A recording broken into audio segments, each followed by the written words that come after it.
전체적으로 쉬웠었고요. 그 다음에 고득점인 친구들도 있기는 한데 틀렸었던 문제들이 인문 영역 부분이에요. 그래서 제가 자주 말씀드리잖아요. 국어가 어렵다, 독서가 어려웠다는 얘기고 거기에서도 인문 사회 영역이 어려울 거다라고. 왜냐면 전에도 말씀드렸었던 것처럼 과학 지문 어려우면 그거는 그냥 계속 어려워. 틀리는 애들 계속 틀려. 쉽든 어렵든 그거는 거의 일정하게 되어 있어요. 근데 인문 영역이 어려워지면 평소에 인문 영역 맞던 친구들까지 같이 틀리기 때문에 그 점수 때문에 그렇게 확인하시면 될 것 같죠. 자, 살펴보도록 할게요. 1, 2, 3번 크게 어려운 문제는 아니었었지만 자, 한번 확인을 해볼게요. 여기에 나와서 얘네들은 그냥 문제로 간단히 확인을 하도록 할게요. 얘는 지문만 띄어놔도 될 것 같습니다. 자, 1번 문제 확인할게요. 윗글을 쓴 학생이 책을 선정할 때 고려한 사항 중 윗글에서 확인할 수 있는 것은 정답은 1번이죠. 자신의 지식 수준에 비추어 적절한 책인가? 이 얘기 어디에 있었어요? 여기에 있었죠. 이런 점에서 미술에 딱 알아가기 시작한 나와 같은 독자도 했으니까 1에 1번. 이렇게 체크해놓고 1번 패스지. 2번 문제 보러 갈게요. 윗글에 나타난 독서 방법으로 적절하지 않은 것은 5개 중에 4개 있다는 얘기죠. 2의 1번. 책에서 나온 내용상 관련된 부분을 있습니다. 이런 얘기 어디 있었어요? 여기에 있었는데 27장의 내용을 서론의 내용과 비교하면서 읽으면서 어쩌고 했으니까 얘가 2의 1번. 2의 2번. 책의 목차를 통해 책의 구성을 파악하고 있습니다. 목차 살펴보는 거 있어요? 여기 있죠. 목차를 살펴봤더니 어쩌고 저쩌고 하면서 2의 1번. 2의 3번은 없었으니까 찾을 수가 없고 2의 4번. 책의 분량을 고려하여 독서 계획을 세워서 있습니다. 책의 분량하는 것. 총 700여 페이지 부담스러웠지만 하루하루 적당한 분량을 읽도록 계획을 세웠습니다 하면서 2의 4번 얘기했죠. 5번. 자신의 관점에 따라 읽을 순서를 정합니다. 이 얘기 어디 있어요? 내 순서대로 좀 바꿔 읽었어. 여기 윗부분에 있죠. 이전부터 관심 두고 있었던 르네상스에 대한 부분을 먼저 읽고 나머지 부분을 읽는 방식으로 이끌어 나갔습니다. 2의 5번. 2의 3번은 없으니까 뭐 어떻게 설명드릴 수 없고 다음 3번. 기억 읽어볼까요? 서양 미술사는 자료가 풍부하고 해설을 이해하기 어렵지 않아서 저자가 해설한 내용을 저자의 관점에 따라 받아들이는 것만으로도 충분히 만족스러웠는데 저자의 관점 그대로 받아들이면 안 되죠. 그래서 3번 문제. 윗글을 쓴 학생에게 기억과 관련하여 보기의 내용을 바탕으로 사실 보기의 내용 읽을 것도 없어. 생각 없이 글을 쓴 저자가 이야기하는 대로 받아들이지는 말고 네 생각하면서 읽어야 되지 않겠니? 이게 비판적 읽기니까요. 답은 5번. 책의 내용을 그대로 받아들이기보다 자신의 관점을 바탕으로 저자의 관점을 판단하면서 읽는 게 좋다. 나쁘지 않죠. 뒤에 4번부터 9번 보러 확인하러 갈게요. 여기에서도 딱히 뭐 어려운 문제는 없지만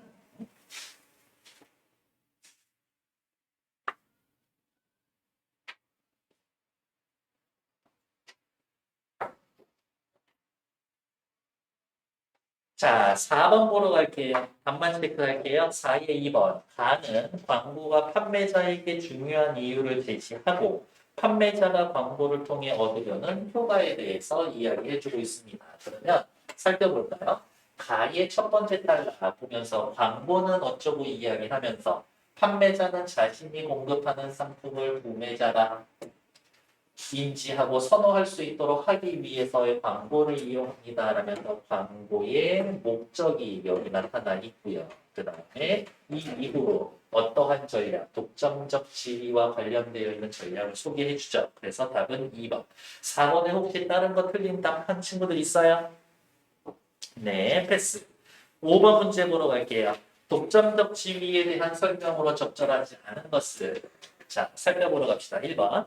독점적 경쟁 시장에 신규 진입자가 진입하는 것을 차단하지는 않는다 라고 되어 있어서 완전히 말을 돌려서 나와 있죠.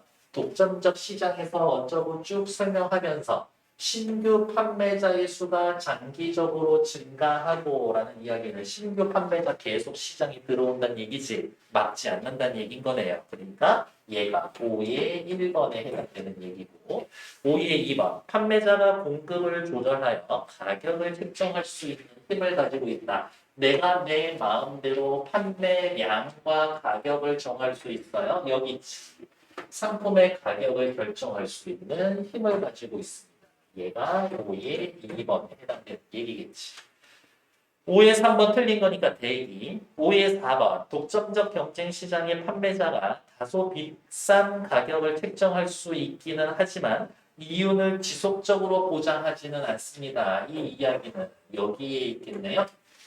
어디가 있냐? 이러한 지위 덕분에 여기 공급량을 감소시킴으로써 더 높은 가격을 책정할 수 있습니다. 비싼 가격에 판매할 수 있어요. 단기적 이윤을 보더라도 그 이윤이 지속되리라고 기대할 수는 없다. 이야기를 했으니까 5의 3번 얘기, 5의 4번 얘기 여기에 있죠. 다음 5의 5번 독점적 경쟁 시장의 판매자는 구매자로 하여금 판매자 자신의 상품을 차별적으로 인지하고 선호하게 하며 밑줄 그어볼까요? 판매자 자신의 상품을 차별적으로 인지하고 선호하게 하며 이거는 뭐예요? 자기가 팔고 있는 상품의 충성심을 높인다는 얘기인 거겠지. 충성심하고 관련된 얘기 어디에 있었을까? 밑에 부분에 여기에 있었죠? 충성도가 높아지면 광고의 경쟁을 제한하는 효과를 높일 수가 있습니다. 라고 이야기를 해서 내 물건을 선호하게 만들 수가 있다. 충성도 높일 수가 있다. 5의 5번 여기에 해당되는 얘기고요. 5의 3번 구매자가 지불하고자 하는 가격이 상품 공급량에 따라 어느 정도인지 판매자가 감안하지 않아도 되게 한다? 아니요. 여기에 나와 있는 것처럼 독점적 시장에서는 자신이 상품의 가격을 결정할 수는 있지만 무한대로 내가 받고 싶은 대로 고지고대로 다 받을 수 있나? 받을 수도 없지. 왜? 그 이유는 이렇게 생각해야 되겠죠?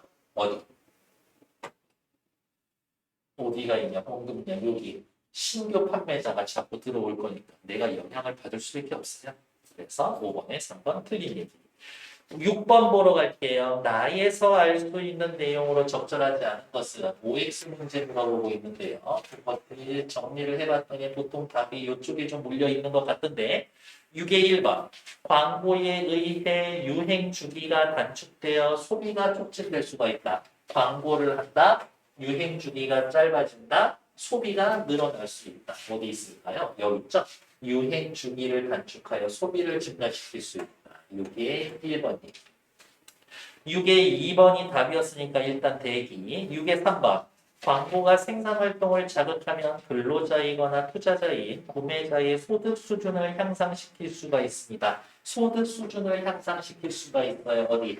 전반적으로 경제 전반의 소득이 증가할 때 소비가 증가하고 이러한 걸 한계 소비 성향이라고 하는데 한계 소비 성향이 양의 값이다라는 이야기는 한계 소비가 늘어난다는 이야기였었던 거죠. 그러니까 소비 늘어나지. 3번 뭐야?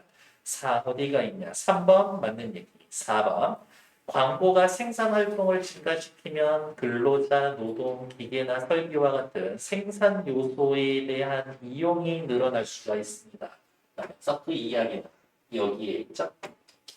상품의 생산에는 근로자의 노동, 기계 설비와 같은 생산 요소가 드러나기 때문에 생산 활동이 증가하면 고용 투자가 증가하고 고용 투자 증가해서 노동자 늘어날 거고 설비 투자 생산 요소의 활용 정도가 늘어나겠지. 그러니까 4번도 맞는 얘기.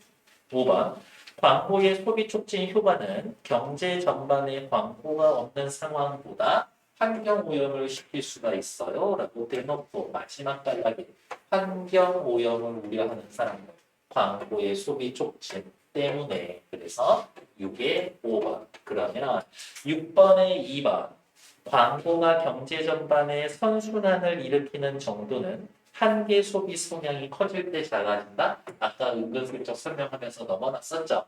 광고를 합니다. 소비가 늘어나게 되겠지. 한계 소비 성향이 늘어나게 될 거라고. 그래서 어디가 있을까? 한계 소비 성향이라고 했는데 걔가 양의 값 올라간다는 이야기니까. 그래서 6번, 2번 틀립니다. 7번 기업 니은을 이해한 내용으로 적절한 것은 우리 이런 문제 어떻게 푸는지 다 알고 있잖아요. 왜? 적절한 것은이라는 말이 나오면 내가 말 만들어 놓기로 했었지. 자, 그러면 또 살펴봅시다. 뭐라고 나와 있을까? 어디? 경쟁을 제한합니다. 뭐가 경쟁을 해요? 이렇게 광고가 경쟁을 제한하는 효과를 누립니다. 경쟁을 제한한다라는 요소는 이거 문장 뒤에가 아니라 앞에 나온다고 생각하면 되겠지. 언제 경쟁이 제한이 됩니까? 상품에 대한 충성도가 높아지면 충성도가 높아져서 판매자의 독점적 지위가 강화되면 경쟁이 제한되는 거겠지. 이거 얘기 또 찾으시면 되겠고요. 그 다음에 니은 경쟁을 촉진시킨다고. 경쟁을 촉진시킬 수가 있습니다. 이러한 효과는 광고를 통해 상품의 정보에 노출된 구매자가 상품의 품질이나 가격에 예민해질 때 경쟁이 촉진이 됩니다. 이 이야기인 거죠. 이 말을 찾으면 되는데 기업은 말이 거의 그대로 있지만 니은은 말이 조금 바뀌어져 있죠. 그래서 저는 살짝 말을 바꿀 거예요. 뭐라고? 여기 나와 있는 말 써서 상품 정보에 노출된 구매자가 품질이나 가격에 예민해질 때 발생합니다. 라고 이야기했을 때 가격의 변화율보다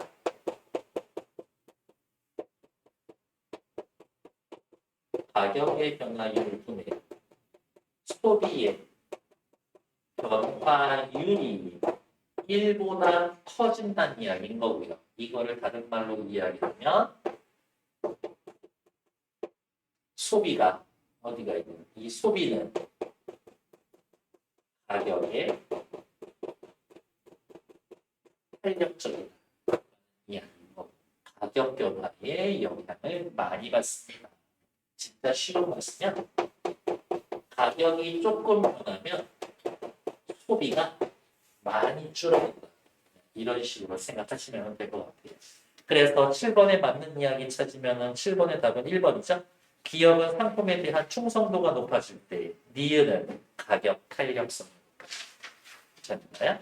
1보다 크면 탄력적이라고 이야기를 하고요. 1과 같으면 가격이 10% 변했더니 소비도 10%밖에 안 줄어.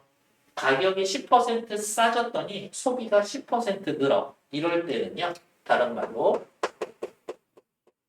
단위 탄력적이다. 이야기를 해요. 제가 만들어드린 그 책에도 있는데요. 이 단위 탄력적이라고 해서 소비에 대한 탄력성이 다른 건 따지지 말고 1보다 큰 거랑 1보다 작은 거 요것만 그냥 한번 생각해 볼게요. 단위 탄력성이 1보다 크다라는 이야기는 가격이 10% 변했는데 소비량은 20%확 줄어든 거지. 왜?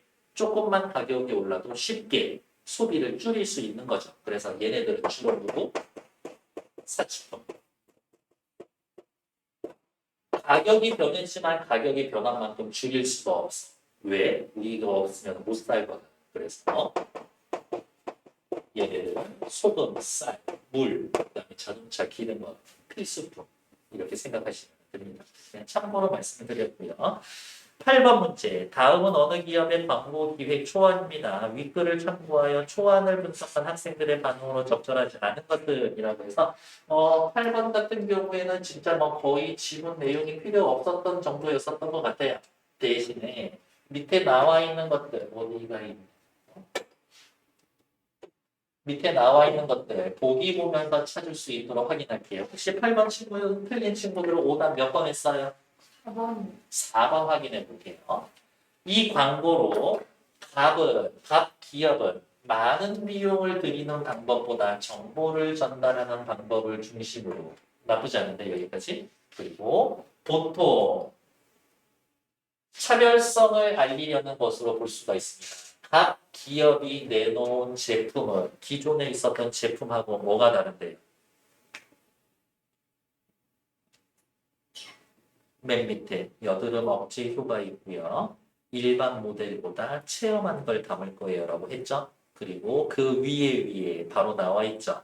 반면 우리 기업은 이번 광고로 상품에 대한 정보 검색을 많이 하는 소비 집단을 공략할 거야. 제품 정보를 강조할 것이. 광고 비용을 최소화할 거예요. 라고요. 광고 비용을 최소화한다라는 얘기 있고요. 유명에 쓰는 게 아니라 정보를 전달해 줄 겁니다. 라고 해서 4번 나쁘지 않은 것 같은데 8번에 틀린 이야기는 3번이었었죠.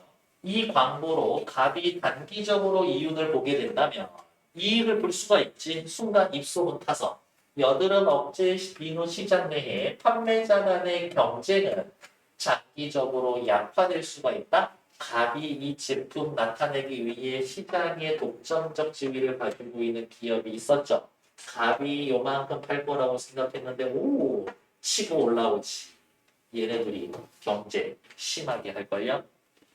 이러한 스타일의 제품이 많이 팔리는구나라고 생각하면 이거하고 유사한 상품들 애들이 우후죽순 나타나게 될걸? 이렇게 그러니까 경쟁은 심화될 겁니다.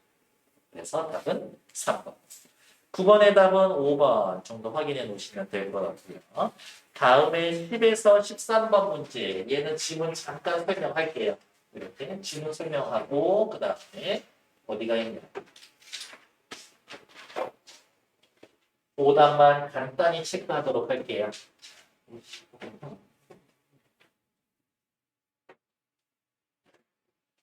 인간의 본성에 따라 서로 다른 두 가지 관점이 있다. 종교적 인간관계에 따르면 종교적 인간관. 인간에게는 물리적 실체인 몸 이외의 비물리적 실체인 영혼이 있습니다. 위에 있어 몸 더하기 영혼. 영혼은 물리적 몸과 완전히 구별이 되며 인간의 결정의 원천입니다. 영혼이 결정을 한다고. 반면 차이점에 대해서 나오는 거겠죠. 유물론적 인간관. 근데 유물론이라는 단어 뜻이 뭐예요? 유물론. 이런 얘기 들어본 적 있나? 대대로 내려오는 그 이론이야? 아니에요. 오직 유자. 오직 사물만 있다. 이거 영혼은 없어. 유물론적 인간관에 따르면 인간은 물리적 몸에 지나지 않는다. 물리적 몸 이외에 영혼은 존재하지 않는다. 따라서 인간의 결정은 뇌에서 일어나는 신경사건이다. 종교적 인간관에서는 영혼이 결정하지만 유물론에서는 뇌의 신경사건이다. 저건 물리적인 겁니다. 이러한 두 관점 중 유물론적 인간관을 가정할 때 인간이 자유롭게 선택할 수 있을까? 자유의지가 있는가? 자유의지가 있을까? 이거지. 지문 읽으면서 눈치챘었어요? 첫 번째 단락에서 물어보면 그게 글전치 주제. 가령 갑이 냉장고 문을 여니 딸기 우유와 초코우유만 있다고 해보자. 갑은 이러한 것들 중 하나를 자유의지로 선택할 수 있을까? 자유의지로 선택할 수 있어요? 없어요? 에 대한 대답을 무엇으로 유물론적 인간관을 가지고 내가 설명해 주겠다. 영혼 이야기 하지 않을 거야. 라고 대놓고 얘기하고 있잖아요.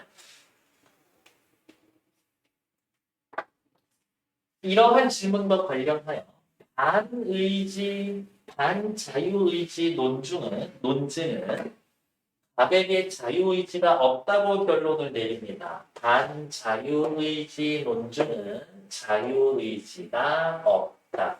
우선 임의의 선택은 이전 사건들에 의해 결정되거나 선결정되거나 무작위로 일어납니다. 네가 선택을 했어? 그거 애초에 결정되어 있었던 거야.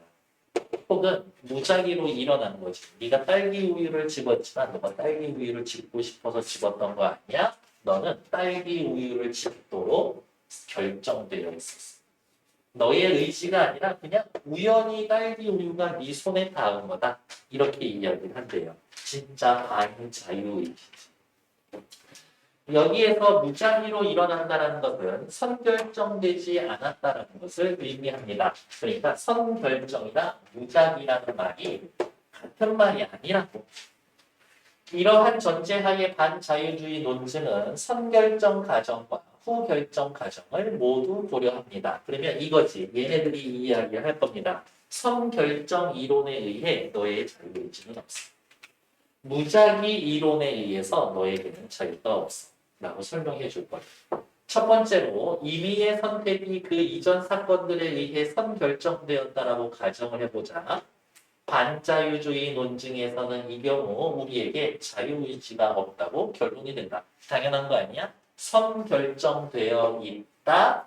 자유의지 없다. 딸기 우유 선택이 답이 태어나기 전에 선결정된 거라면 자유의지로 그것을 선택한 거라고 보기 어렵기 때문에. 두 번째, 네가 한 선택이 무작위로 일어났다라고 가정해보자. 반자유의지에서는 이 경우 우리에게도 역시 자유의지가 없다. 왜? 딸기 우유 선택이 뇌에서 무작위로 일어난 신경사건이면 자유의지의 산물이라고 보기 어렵기 때문에. 괜찮나요? 두 번째 단락에 나타난 거 그냥 간단히 정리를 해볼까요? 반자유의지 자유의지의 논증에 의하면 너의 결정은 그 이전에 이미 이전에 결정되어 있었던 것이다. 무작위로 결정되어 있었던 것이다. 선결정되어 있기 때문에 자유의지 없다. 무작위로 일어난 일이기 때문에 자유의지 없다. 이렇게 이야기를 했대요. 됐을까?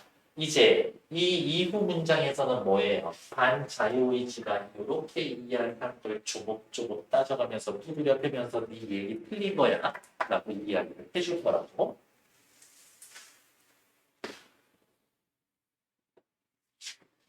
괜찮아, 안 죽어. 그러나 이 논증에 대해서는 다양한 비판이 가능합니다. 느낌이 오죠? 아, 얘네들 이야기 별로 중요한 거 아니구나. 진짜 중요한 이야기는 이제부터 나오겠네? 라고 생각을 좀 해보자고.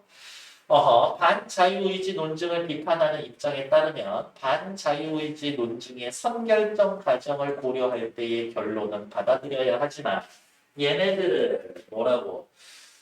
비판하는 입장에서 그래, 선결정이라는 게 있다라고 하면 비판하는 입장에서도 그 의견에 동의할 수밖에 없어. 동의할 수밖에 없어. 네가 그렇다고 치면 따라서 반자유의지 논증의 결론도 어디가 있냐. 하지만 무작위 가정을 고려할 때의 결론은 받아들일 필요가 없습니다. 무작위 이론에 의해서 자유의지가 없다? 나는 그거에 대해서만큼은 반대하겠다. 그 이유는 다음과 같습니다. 그러니까 이제 어떻게 해요? 여기 요 앞부분에 나온 얘기 빼고 이제 요 얘기를 가지고 조목조목 이제 두드려 팰 거라고. 여기서부터가 조금 복잡한 이야기죠.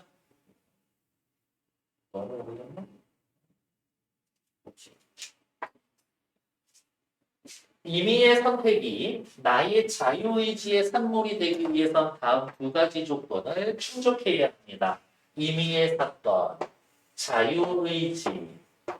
자유의지의 산물이 되기 위해선 두 가지 조건. 첫째, 내가 그 선택의 주체여야 한다. 둘째, 그 이전 사건에 의해 선결정되지 않아야 한다. 내가 결정되지 않은 상황에 대해서 의지를 낼 수가 있다. 어떤 선택이 그 이전의 사건에 의해 선결정되어 있다면 자유의지를 위한 둘째 조건과 충돌을 한다. 따라서 반자유의지 논증의 선결정 과정을 고려할 때의 결론인 우리에게 자유의지가 없다는 점을 받아들여야 한다. 여기까지 이해했을까요? 네, 방금 이야기했었던 거. 이거에 대해 비판하는 사람은 선결정되어 있다면 이라고 가정하면 그래, 자유의지 없지 라고 동의하면서 비판할 수가 없습니다. 다음.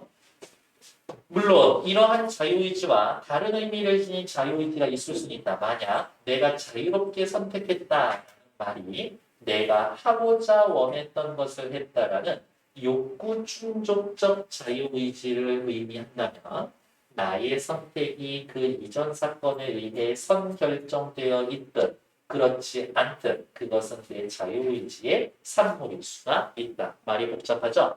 A. 욕구 충족적 자유의지란 옆에다가 이것만 써놓으면 돼요. 선결정되어 있든 안 되어 있든 밖에 없어. 선결정되어 있어도 A는 있어. 선결정되어 있지 않아도 A는 있어. 그 얘기인 거죠. 그러나 이러한 자유의지는 여기서 염두에 두는 두 가지 조건을 모두 충족하는 자유의지와 다릅니다. 요 욕구 충족적 자유의지는 이거와 이거를 모두 충족시키는 게 아니라 왜 이 두 번째 조건은 해당이 안 되는 거죠. 두 번째 조건 신경 쓰지 않았을 때에 할 수 있는 얘기인 거죠. 이렇게. 왜? 예, 넣어보고 있습니다.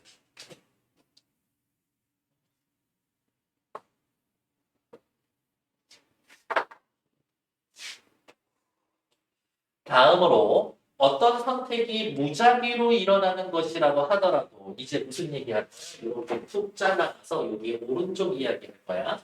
어떤 선택이 무작위로 일어난 것이라 하더라도 그 선택의 주체는 나일 수가 있다. 무작위로 일어난 것이라고 해도 선택의 주체는 나야. 일단 가서 짚는 거 딸기 우유 짚는 건 나야. 유물론적 인간관에 따르면 갑이 딸기 우유를 선택했다라는 것을 유물론적 인간관에 갑이 딸기 우유를 선택했다. 첫 번째 단락에 나온 말 갑이 결정을 했다는 건 선택 시점에 갑의 뇌에서 신경사건이 발생했다는 걸 의미한다. 이건 첫 번째 단락에 나왔었던 얘기잖아요. 갑의 이러한 신경사건이 이전 사건들에 의해 선결정되지 않은 것으로 가정되어 있다고 보아봅시다. 자, 결정을 했다. 뇌의 신경작용이다. 이러한 신경작용이 뭐라고? 선결정되지 않은 것으로 가정되어 봅시다. if 선결정되지 않은 상태에서 뇌의 신경활동이다. 그러면 어쨌든 딸기 우유 집은 건 누구야? 갑이야. 왜? 갑의 뇌의 신경활동이 났다는 거니까. 이 상황에서 뭐 결정은 갑이 한 거지. 갑이 결정을 했다. 갑에게 자유의지 있다. 왜냐하면 이 가정은 선택 시점에 발생한 뇌의 신경사건으로 갑이 딸기 우유를 선택했다는 사실을 바꾸지 않았기 때문이다. 따라서 반자유의지 논증의 무작위 가정을 고려할 때의 결론은 받아들일 필요가 없습니다. 왜? 갑이 한 임의의 선택은 결국 누구에 의해서? 에 의해서 한 거니까. 무작위로 일어났다. 해도 갑에 의해 선택을 했다. 이 말 자체가 갑은 자유의지가 있다. 그러니까 니들이 이야기하는 반자유의지 논증 갑에게는 자유의지가 없다라는 말이 틀린 거다. 이렇게 취급을 하고 있죠. 10번 윗글에 대한 설명으로 적절하지 않은 것. 틀린 거 답만 써주고 갈게요. 답은 5번이죠. 반자유주의 논증은 임의의 선택이 선결정되지 않을 가능성을 고려하지 않는다. 큰일 날 소리하고 있어. 제일 처음에 한 얘기. 반자유의지 논증은 선결정되어 있다라는 상황과 무작위로 상황이 일어난다. 두 가지를 다 가정하자. 근데 5번 저렇게 얘기해 놓으면 안 되지.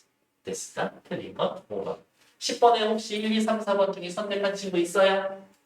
4번 볼까요? 종교적 인간관은 인간의 선택에서 비물리적 실체가 하는 역할을 인정한다. 인정해요. 종교적 인간관에서는 결정을 누가 해? 종교적 인간관에서는 결정을 누가 해?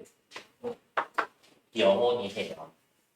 종교적 인간관에 따르면 몸도 있고 영혼도 있는데 여기지. 인간의 결정의 원천. 누가? 영혼. 영혼은 뭐야? 비물리적 실체. 그러니까 4번 맞는 말이지.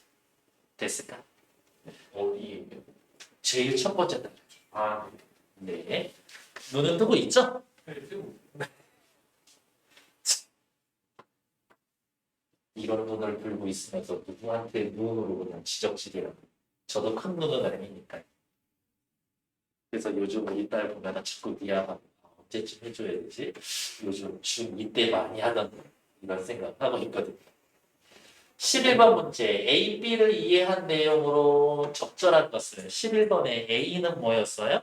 욕구 충족적 자유의지. 그 다음에 B는 염두에 두는 두 가지. 옆에 본문으로 보면서 설명을 해드리도록 할게요. 11번에 1번. 어떠한 선택을 원해서 했다. A. 욕구 충족적 자유의지였다. 큰일 날 소리. 원해서 했으면 자유의지 있는 거지. 이거는 고민할 필요도 없어. 1번 탈락. 2번. 어떤 선택을 원해서 했다면 원해서 했어. 원해서 했어. 그 선택을 한 사람에게는 B. 두 가지 조건을 충족하는 자유의지 있을 수 있지. 원해서 했어. 첫 번째 조건 뭐? 선택 주체 나다. 원하는 건 누군데? 나인데. 내가 선택하는 거 아니야? 첫 번째 조건 충족했죠? 두 번째 조건. 성결정되지 않아야 한다라는 전제 하에서 하는 말이잖아요. 그러니까 2번도 맞는 얘기지. 2번 틀린 얘기지. 3번. 어떤 결정이 선결정되어 있다면 그 선택을 한 사람에게 A가 있을 수가 없다? 선결정되어 있어도 A는 있을 수 있어요. 왜? 여기 뭐라고? 욕구 충족적 의미, 자유의지를 의미한다면 선결정되어 있던 그렇지 않던 자유의지다라고 이야기를 했으니까 3번 틀린 얘기지.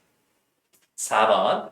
어떤 선택이 선결정되어 있다면 그 선택을 한 사람에게 B가 있을 수가 없다. 그렇지. 왜? 여기에서의 이야기하는 이 자유의지는 두 가지 다 충족해야 되잖아요. 첫 번째 조건이 뭐야? 선택의 조건은 나다. 두 번째, 선결정되지 않아야 한다. 라고 그랬는데 B는 요거 두 개를 다 충족해야 되죠. 근데 선결정되어 있지 않다? B는 불가능하지. 그러니까 4번 맞는 거지. 5번. 어떤 선택을 원해서 하고 그 선택이 선결정되어 있지 않다면 끊어. 옆에다가 뭐라고 쓸 거야? 자유의지가 있다면. 자유의지가 있다면 그 선택을 한 사람에게는 A, B 어느 것도 있을 수가 없다? 지금 뭐라고 썼어? 자유의지가 있다면 A 있지. B 있지. 둘 다 있지. 그러니까 5번 틀린 말이지. 됐을까요? 12번. 니은의 이유로 가장 적절한 것. 반자유의지 논증의 무작위 과정을 고려할 때 결론은 받아들일 필요가 없어. 왜? 어떤 선택을 해도 두 가지 조건을 다 충족할 수 있으니까 그 말 찾으면 되죠. 그게 5번. 됐을까? 다음 13번 볼까요? 13번 문제가 조금 까다로웠을 수는 있는데 그래도 정리하기는 어렵지 않았을 거예요. 자, 기억나요? 보기에 주절주절 말이 나오면 뭐라고? 그 말을 내가 먼저 요약해 놓으시라. 자유의지와 관련된 H의 가설과 실험을 보고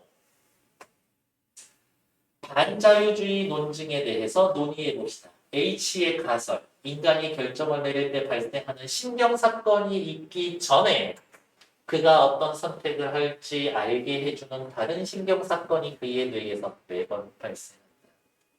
그의 선택은 선결정되어 있다.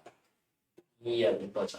가설은 딱 세 글자만 쓰니까 시험자의 피실험자의 왼손과 오른손에 각각 버튼이 하나씩 있어요. 둘 중에 어느 거를 누를지 특정 시점에 결정을 합니다. 그 결정의 시점과 그 이전에 발생하는 뇌의 사건을 동일한 실험자에게 100차례 관측을 합니다. 자, 빨간 버튼, 파란 버튼. 자, 저기 앞에 불이 깜빡하면 빨간 거 누를지 파란 거 누를지 정해져 있지 않거든요. 반짝하면은 그때 그냥 결정해서 아무거나 눌러주시면 됩니다라고 이야기를 했어. 그러면 반짝 뇌의 신경작용에 의해서 빨간색 눌렀어. 근데 반짝 했는데 내가 누르기 전에 이 신경이 누르게 하는 그 신경 말고 다른 게 먼저 자극해서 빨간 거 누르라고 그래. 그게 먼저 있었다라고 하면 선결정되어 있다겠지. 그렇지 않나요? 근데 이게 가능할 것 같아요? 아니 이게 실험 결과 이게 최근에 이게 확인이 됐어. 어. 얘가 빨간 걸 눌러야겠다라고 결정하기 전에 먼저 작동하는 신경세포가 있어.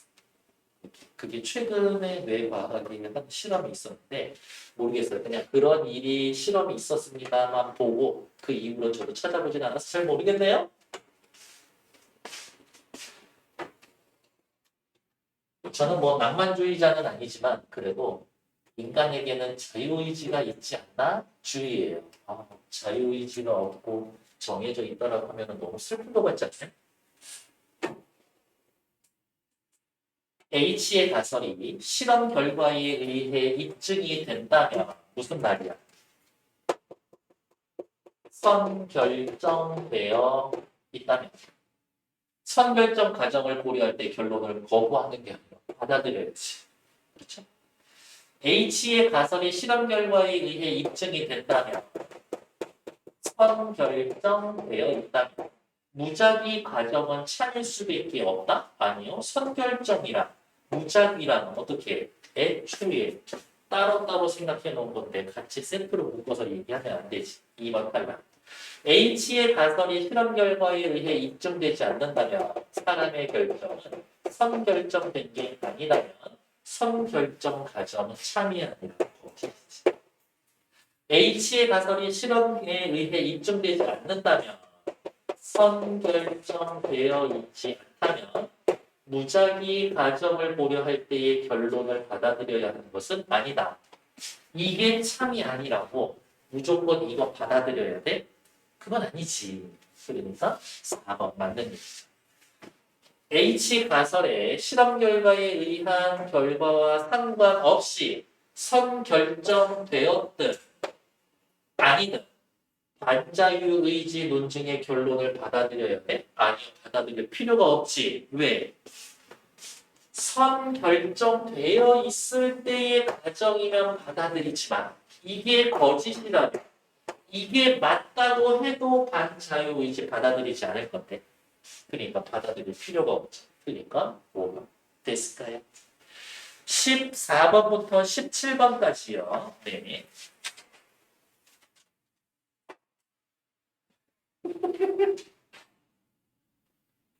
최근에 저희 부인님도 주식 조금 하거든요. 메타버스 주에 엄청 몰빵하더니 크게 나갔는데 오지게. 죄송합니다 부인님. 울 수는 없잖아요. 네. 사실 이 개념을 잘 모르겠어요 전. 근데 막연히 그런 생각은 해요. 이 주제하고는 상관은 없는데 어느 날이 되면 어느 시기가 되면 인간의 의식이 전부 인터넷 안으로 들어가 있을 수도 있겠다고 그 생각을 해요. 죽을 때 그 기억을 인터넷으로 전송해서 거기에서 세상에서 사람들이 서로 살아가지 않을까 라는 생각을 해요. 거기에는 굳이 신분, 계급의 차별이나 이런 게 있을 필요는 없잖아요. 그렇게 되면 그게 진짜 천국일 수도 있겠다 생각을 하는데 만약에 그걸 만드는 나쁜님들이 거기에서도 나의 특권을 놓치지 않겠어라고 이야기를 하면 죽어서도 지옥이 시작이 되게 되죠. 영원한 지옥에서 저는 영원한 노동자로 살고 있습니다. 니들은 영원한 고3으로 살고 있다고 생각해도 너무 끔찍하지 않나? 네. 시간 금방 갑니다. 14번 문제 확인하러 갈게요. 윗글의 내용과 일치하지 않는 것은 14번은 굳이 설명하지 않을 거예요. 답은 몇 번? 5번. 가상현실 장갑을 착용을 하면 이 장갑 끼고 있는 현실의 나의 동작이 아바타로 전해지는 거지. 사용자와 아바타는 상호 간의 감각 반응을 주고받는다? 아니요. 뭐라고? 사용자의 감각 반응이 아바타로는 전해지지만 장갑 낀다고 아바타의 반응이 사용자에게 오는 거는 아니지. 그래서 5번 틀림. 혹시 14번 틀린 거 친구들이 있어요? 4번. 4번 볼게요. 감각 전달 장치는 아바타가 느끼는 것으로 설정된 감각을 사용자에게 전달하는 겁니다. 감각 전달 장치. 바로 옆에 있었어. 감각 전달 장치는 메타버스 속에서 사용자를 대신하는 아바타가 보고 만지는 것으로 설정된 감각을 사용자에게 전달하죠. 4번 딱 맞는 얘기죠. 됐습니다. 혹시 뭐 또 다른 거 있어요? 요 14번 틀린 친구들이 있다면 나머지 1, 2, 3, 4번이 어디에서에 맞는 건지 지금 제가 표시하는 것처럼 10번에 4번 이런 식으로 체크는 해 놓으셔야 돼요. 됐습니다. 잠시만 여러분들 풀어봤던 거 지금 한번 볼게요.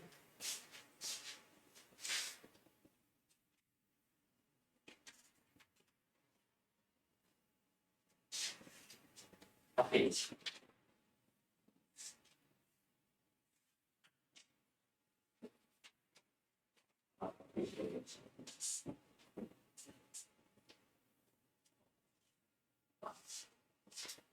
네. 뭐가 썼냐면요. 그냥 여러분들 어디에 체크를 해놓고 필기를 해놨냐 되고 있어요. 예를 들면 이런 식이죠. 어디 있어?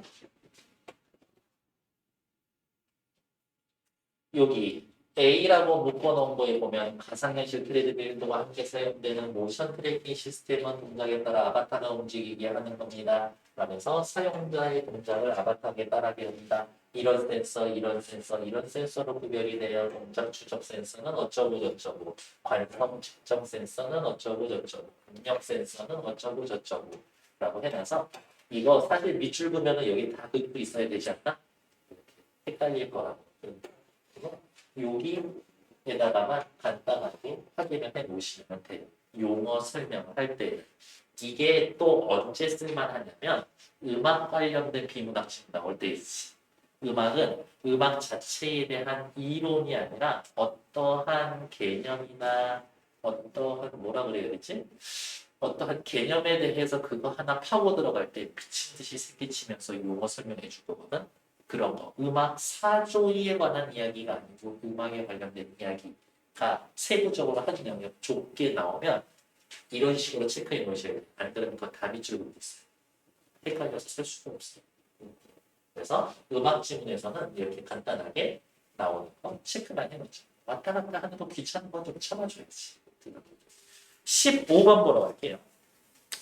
A에 대한 이해로 적절한 것을 답은 3번이죠. 자, 15번은 시간 아끼는 차원에서 제가 해본 것들 그냥 쭉 확인할게요. 자, 1번. 관성 측정 센서는 사용자의 이용 속도와 뛰는 힘을 측정합니다. A. 뛰는 힘을 측정한 건 관성 측정 센서가 아니라 뭐예요? 압력 센서예요. 2번 HMD에 표시되는 모 가상공간 변경에 따라 HMD는 가상현실 트레드밀을 제어합니다. 가상현실 트레드밀을 제어하는 건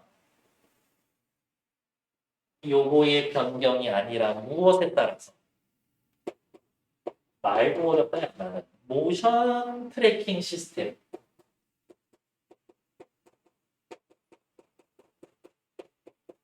에 따라서 이게 제어가 되는 거죠. 3번.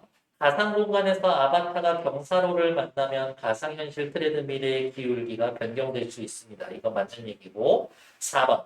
모션 트래킹 시스템은 아바타의 동작에 따라 사용자가 동일하게 움직이는 이러면은 너무 무섭지 않냐? 이렇게 오히려 아바타하고 사용자하고 둘이 바뀌어 있죠. 이게 가능하면은 내가 어디 가서 사람 죽이고도 있을 수 있을 것 같은데 이거 조정해서 아바타가 이동 방향을 바꾸면 가상현실 트레드밀 바닥의 진행 방향이 변경되어 사용자의 이동 방향이 바뀐다. 얘도 완전 반대죠. 사용자가 이동 방향을 바꾸면 아바타가 이동 방향을 바꾸고 그에 따라서 트레드밀 방향의 진행이 변경이 되지. 그래서 맞는 이야기는 3번. 16번 문제는 조금만 차분히 한번 볼게요.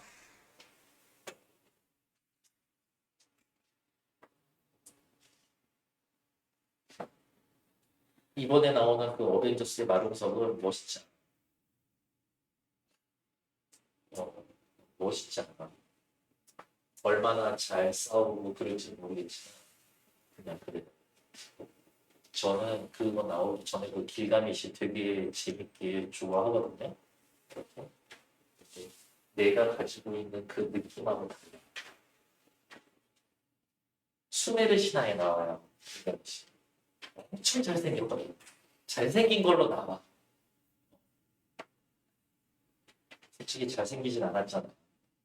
물론 마동석 잘생기지 않았잖아요 라는 말을 제가 할 거는 또 아니에요. 그렇지만 그냥 그래요. 힘이나 엄청 세게 나왔으면 좋겠다. 또 수다 떨 뻔했네. 잘 참았어.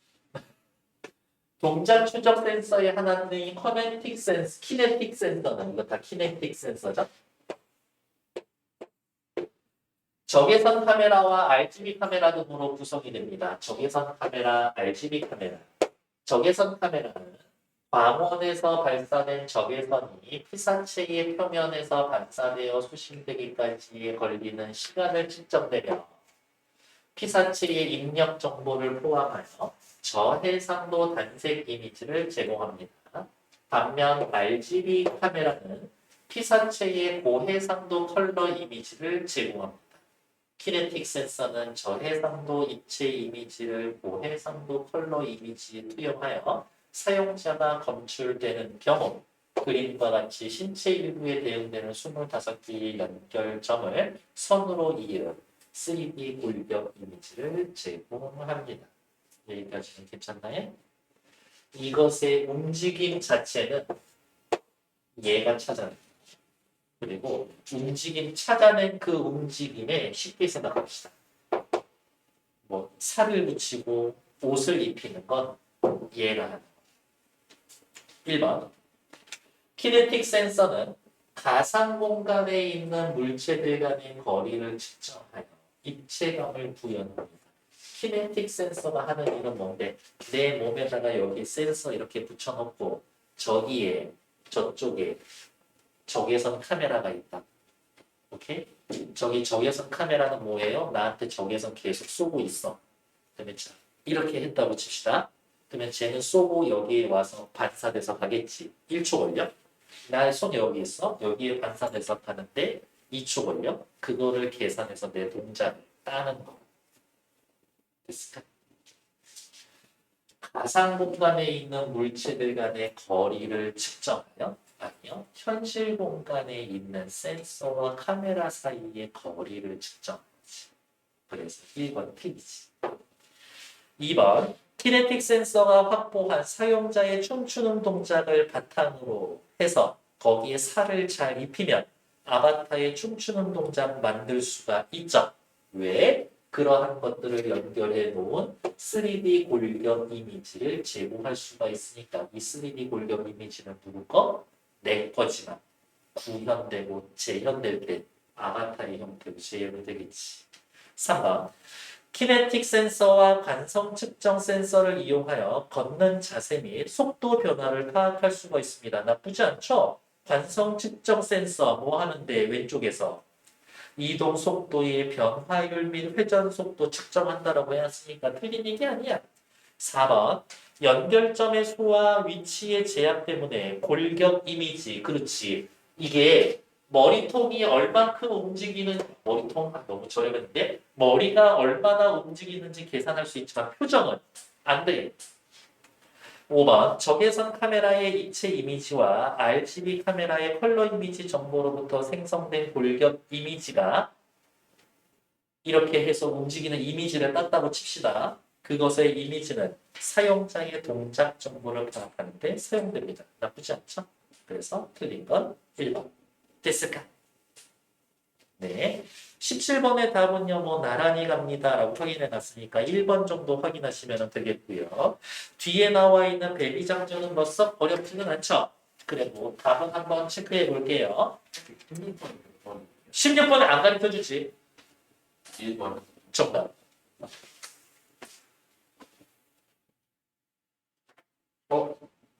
순간 좀 재수 없었을 것 같아요. 미안합니다.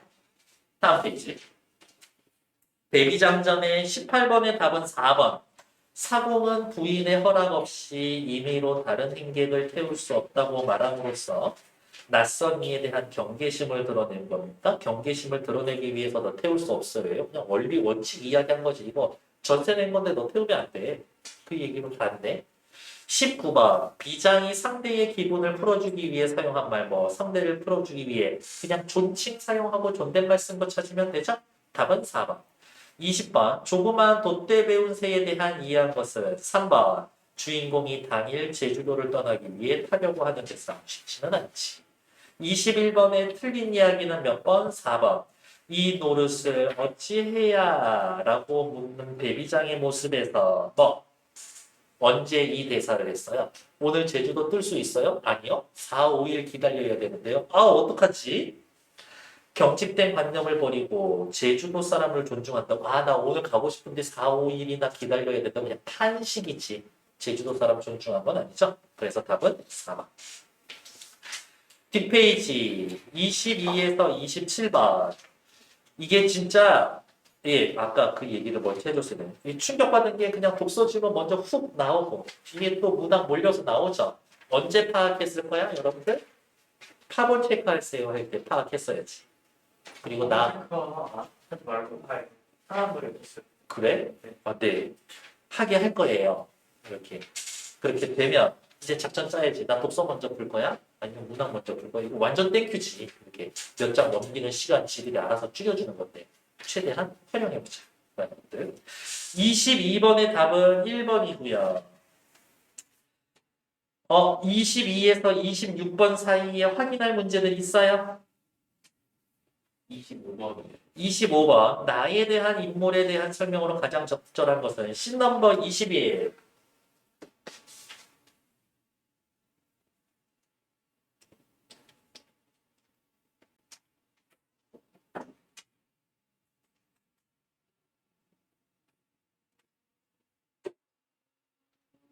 이거 맞죠?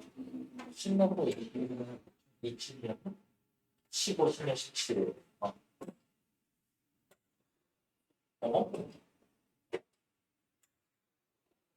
신 넘버 22. 돌강 담으로 된 골목길을 달리는 태순. 태순이 어디로 가고 있어요? 성황당 가고 있잖아요.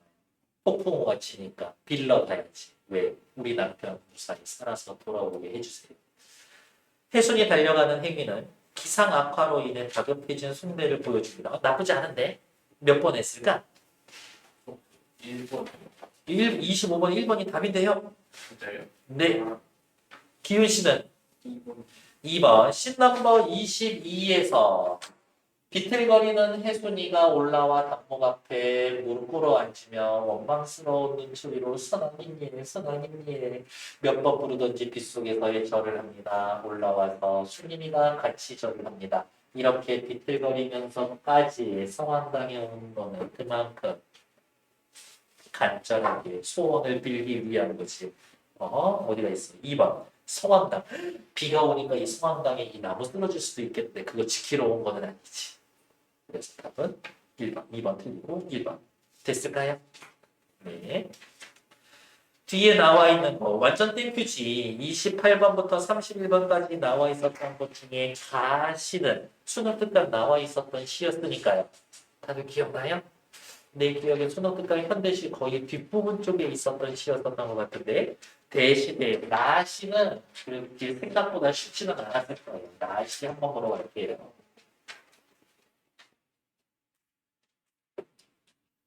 내가 지금 너무 수업만 하고 있니? 아니에요. 여러분들은 그 정도는 될 수 있으니까요. 최두석의 노래와 이야기라고 되어 있고요. 어디 있을까? 31번 먼저 볼게요.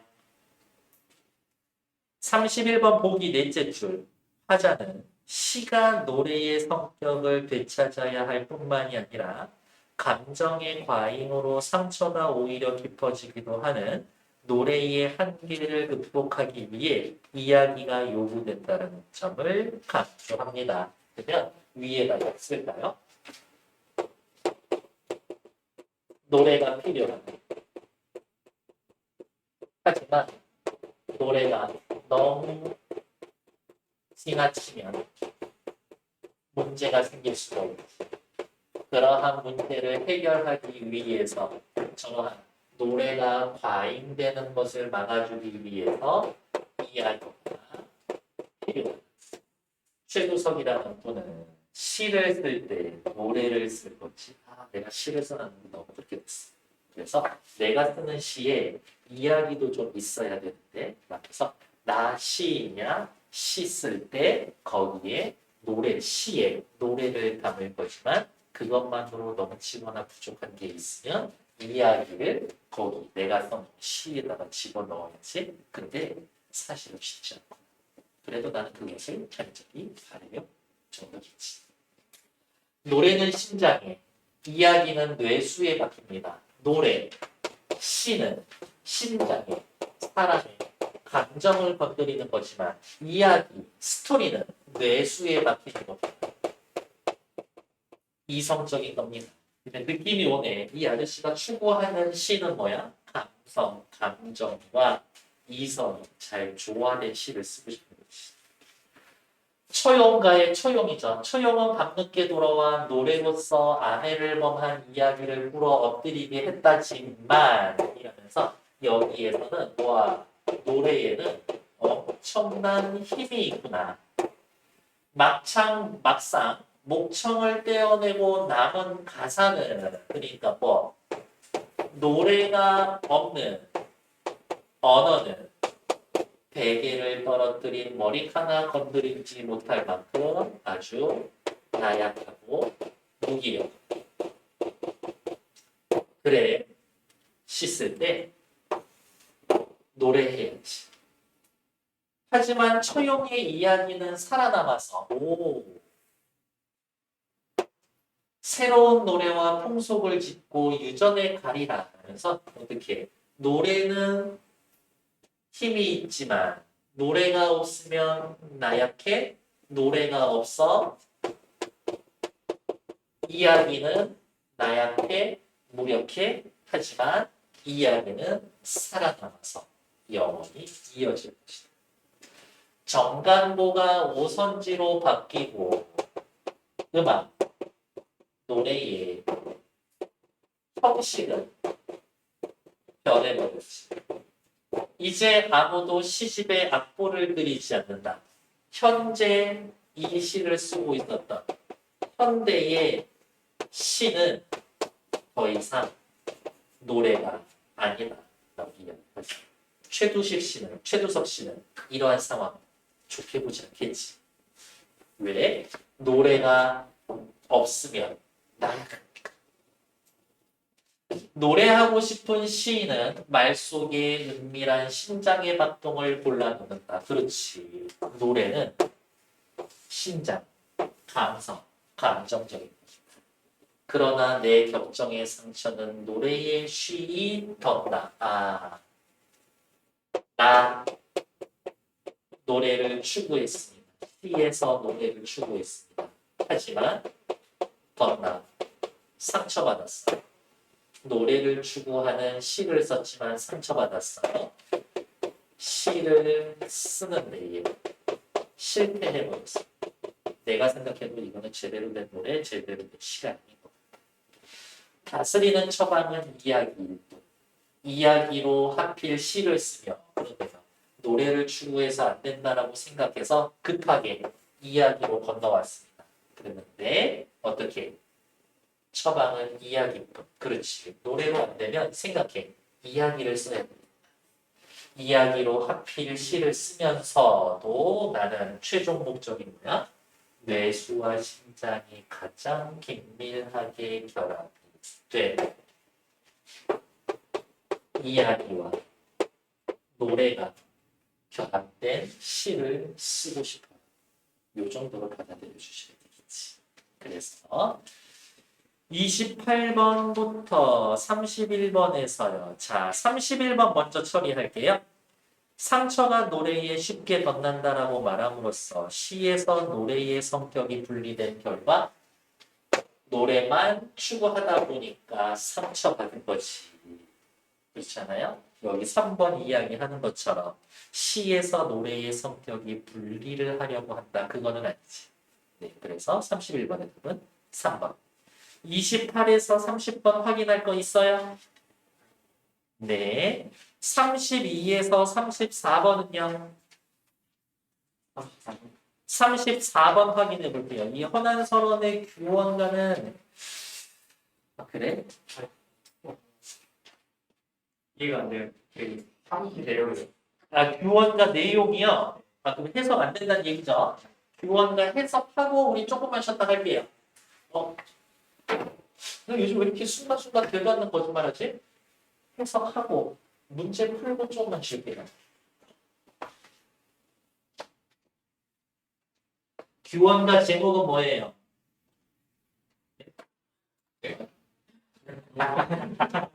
제목의 의미. 규원가 무슨 뜻일까? 사람이니까 규방에서 부녀자가 원망하는 노래예요. 누가 썼어요? 허난설원. 누구? 홍길동전, 서경동생. 결혼을 했어. 이 허난설원 아버지가 대단했던 것 같아요. 남녀 구분하지 않고 어릴 때부터 똑같이 딸이지만 불공을 시켰어. 시를 엄청 잘 썼었대. 그래서 중국에 가는 사신들이 허난설원 시를 가져다가 중국 애들한테 보여주면서 어때? 쩐다, 짱이야, 대박. 우와, 너네 시 이렇게 잘 쓰는 애 있어? 그냥 우리 그냥 보통 여자야. 우리 조선 이 정도야. 이런 식으로 쓰기도 했었었대. 이렇게. 남편이 좀 삐리해. 알면서 결혼했고 결혼 초기에는 사이 좀 좋았었던 것 같아. 이렇게 젊기도 하고. 그랬는데 이제 자꾸 과거 시험 떨어지고 내가 봐도 우리 부인이 훨씬 더 똘똘하고 시도 잘 쓰고 학식도 높고 그런 좀 뭐지 컴플렉스가 있었던 것 같아요. 그래서 애만 싸지고 놓고 집 나가서 돌아다녔지. 그리고 집에 안 돌아와. 남아있는 집에서 그래. 나쁜 놈이지. 그래서 이제 집에 있으면 뭐 하겠어. 시어머니는 자꾸 갈구기는 하겠지. 너 때문에 내 아들이 밖으로 돌아다녀. 그런 얘기하고 있지 않을까? 이러고. 그리고 나서 너무 한스러운 거지. 그래서 죽으면서 유언을 남겨요. 자기가 써놨었던 시나 작품들을 모두 태워달라. 근데 허균이가 그 유언을 어기고 남겨놓은 것들 중에 전해진 어느 정도로 한스러워했었냐면 나에게는 세 가지 합니다.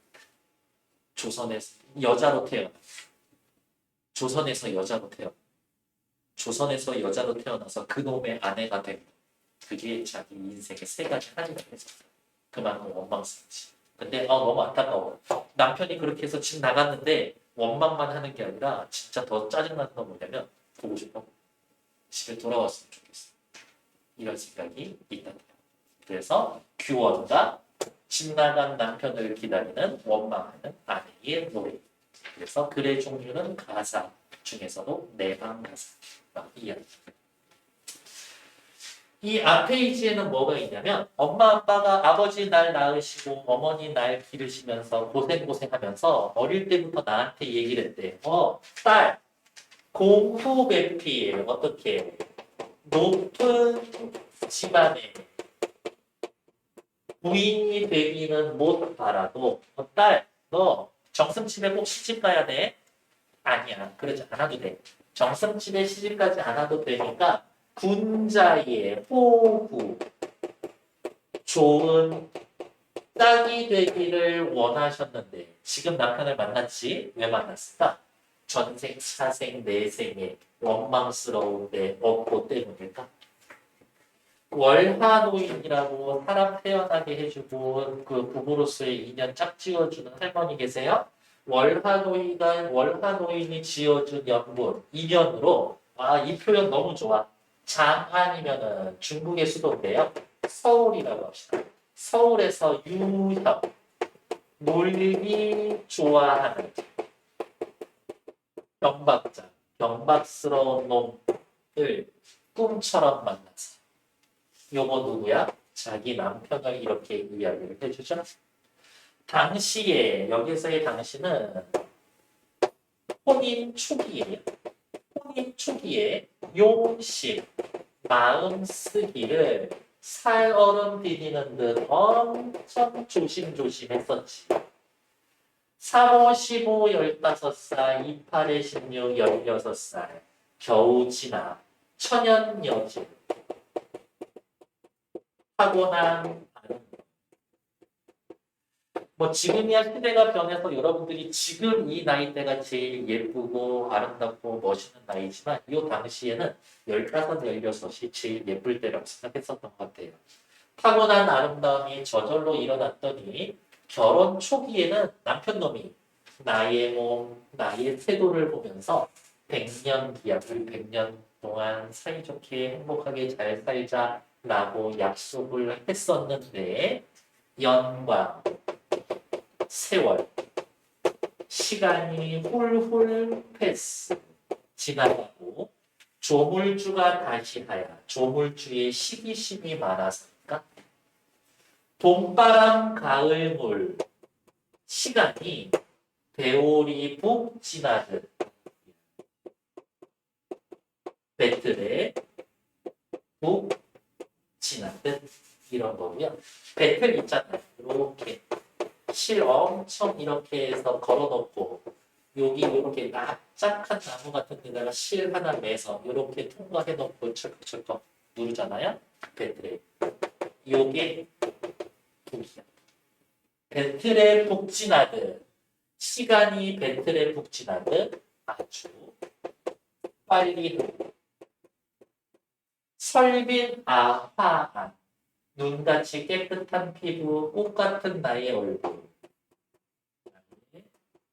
아름다운 얼굴이 어디에 두고 면목까지 밑에 단어도 나와 있죠? 볼수록 미워지게 되어는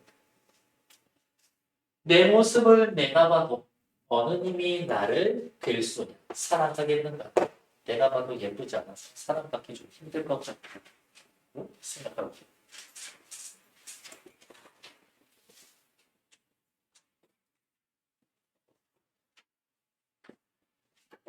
쉽진 않을 거예요. 남학생이든 여학생이든 그냥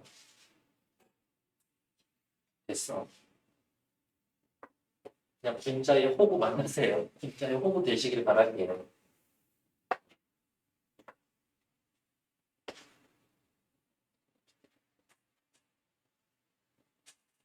그냥 그런 생각은 있어요. 남자 잘 만나서 여자 잘 만나서 나는 내 인생 편하게 살고 싶다. 그냥 그런 생각은 안 했으면 좋겠어.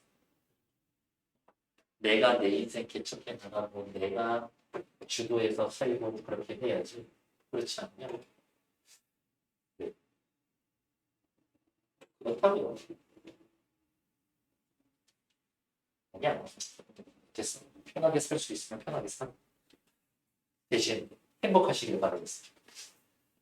옥으로 심어놓은 옥으로 된 창문 바깥에 심어놓은 매화 몇 번이나 피고 지었으면 큰일 났네. 이거 남편 진다간지 몇 년 됐어. 1, 2년이 아니야. 매화가 피고 진다라는 건 말 그대로 해. 몇 년이 지나갔다는 이야기인 거니까. 겨울밤 차고 찰 때 자취눈 이렇게 눈인데 내리면 살짝 흔적이 남는 눈이 섞어서 치고 여름날 길목일 때 굳은 비는 무슨 말인가? 겨울, 여름 할 것 없이 나 외로워요. 이 얘기를 하는 거지. 표현으로 따지면 제일 많이 나오는 부분이 여기에요. 삼춘화류, 꽃 피고 버드나무 피는 3월 봄, 좋은 시절에 경물이 씨름 없다. 그렇게 좋은 경치를 요 말은 없지만 아무리 봐도 씨름이 없다. 감흥이 없다. 좋은 거 봐도 감흥이 없다. 저거 표현법 왜 나오냐면요. 동동의 9월달 되면 추석이 됐는데도 님이 없어서 추석같지 않아. 그 좋은 시절이 아니야. 좋지 않아. 나는 그냥 맨날 세트로 다니는 애. 가을달이 밤이 들고 실솔, 귀뚜라미, 침상맡에서 우는데 사실 울고 있는 건 누굴까? 나겠지. 그러니까 이 실솔 귀뚜라미는 감정 이입 되겠죠. 긴 한숨 떨어지는 눈물 속에 속절없이 생각만 많다. 근데 이 생각에는 무슨 생각이 있어? 자신의 처지에 대한 생각도 있을 거고요. 집 나갔지만 꼴보기 싫은 남편인데도 남편에 대한 그리움도 있을 거예요. 아마도 모진 목숨 죽기도 어렵겠구나.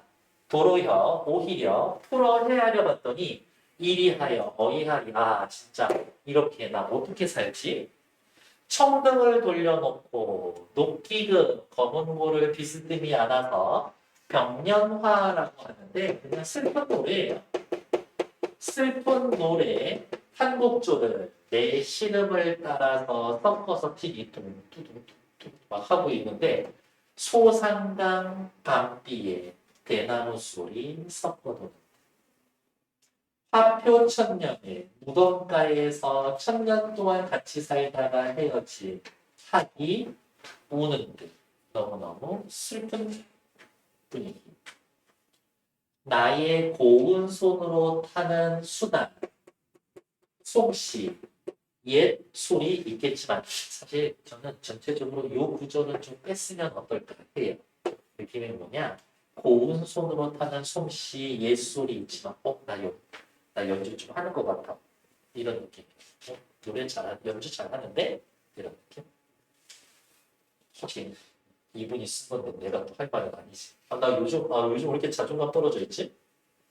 부용장 연꽃을 새겨놓은 장막 아닌 정막하니 내가 이렇게 연주해봐야 누구 귀에 들리겠는가. 아무도 내 연주 들어줄 사람이 없다. 간과 내장이 9번 구비구비되어 고통스럽게 끊어졌다. 외로움이 육체적인 고통이 될 만큼 차라리 잠에 들어 꿈에서라도 님을 보려고 했었는데 바람에 지는 이파리 소리 시끄러워서 풀 속에 오는 짐승 시끄러워서 이 두 놈들은 나와 무슨 일 원수졌길래 나의 잠조차 깨우는 생각해 봤더니 이제 이 뒷부분에 내가 이렇게 병들어 죽을 것 같은데 이거 다 남편 탓이야 대놓고 얘기를 해요. 그래서 정말 원망의 정서가 들어가 있습니다. 이 맨 마지막은 이 님의 탓으로 살똥말똥하려는 이 남편놈 때문에 내가 살까 말까 하는구나 라면서 끝날 거고 나에 나와 있는 시는 옆에 34번 읽지 않으면 이해가 잘 안 될 수도 있죠. 이별에 대한 서로 다른 대처를 보여줍니다. 가는 외부와 단절된 제 자신의 쓸쓸한 내면에 몰입하고 자신의 슬픔을 주변으로 확장합니다. 뭐로 아까 확장했어요? 귀뚜라미에 확장했잖아요. 노래에 자신의 마음을 담아주었잖아. 나의 화자는 외부 대상의 모습에서 자신의 동질성을 발견하면서 나에는요 외부 대상 소나무가 바람에 흔들흔들 어떻게 보면 신나서 흔들흔들 하는 모습을 보면서 저건 나갔다고 이야기를 하면서 어디가 있어? 슬픔을 확인하며 슬픔을 분출하는 자신의 우스운 외양에 주목합니다. 가는 슬픔을 확자라고 떨쳐내고 나는 슬프지만 슬픔과 거리를 두면서 시작해 볼게요. 작작 이상의 사설 시조죠. 언덕 위에 우뚝 서 있는 소나무 시적 대상. 바람이 불 때마다 흔덕흔덕 그냥 느낌만 차죠. 흔덕흔덕 어떻게 진짜 처량하게 이렇게 흔들려요? 아니면 신나서 흔드는데 신나서 아쉽게 개울에 서 있는 버드나무 무슨 일을 따라서 저렇게 흔드는데 신나게 흔드는데 님을 그리워하여 우는 눈물은 옳지만 그렇지 헤어지면 슬퍼 그리워 우는 거 당연해. 내 입과 코는 어찌하여 무슨 일로 소나무와 버드나무를 따라서 후루룩 비추 웃고 있을까? 나 때 이별해서 슬퍼. 이 분위기에서 눈물이 나는 거지. 오케이. 그런데 나 지금 웃고 있네? 요 정도의 뉘앙스 되겠죠. 34번에 1번 귀뚜라미가 침상에서 울고 있습니다. 감정이 내 대신 제가 울어주고 있죠. 화자가 자신의 슬픔을 주변으로 확장했다. 오케이. 부용장이 적막해요. 커튼안이 적막해. 아무도 없어. 왜? 나 혼자 있어. 내가 연주해봐야 누구 귀에 들리겠는가? 화자가 외부와의 교감을 거부하고 내면을 몰입해? 아니요. 이 여인이 지금 이 순간에서만큼 원하는 건 뭐야? 내 연주를 누가 들어줬으면 좋겠어. 그게 남편이었으면 좋겠지.